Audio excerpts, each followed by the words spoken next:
que te llenan de dolor, personas que te fallan, te rompen el corazón.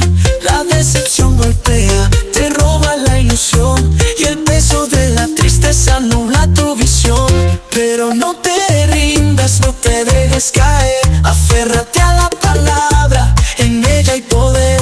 Aunque la tormenta intente apagar tu fe, mantente firme en Cristo, Él nunca te va a dejar. La depresión te atrapa, te envuelve en oscuridad, pero en medio de las sombras su luz te alumbrará. El enemigo miente, quiere hacerte dudar, pero Dios es fiel, su amor te sostendrá. Pero no te rindas, no te dejes caer, aférrate a la palabra, en ella hay poder.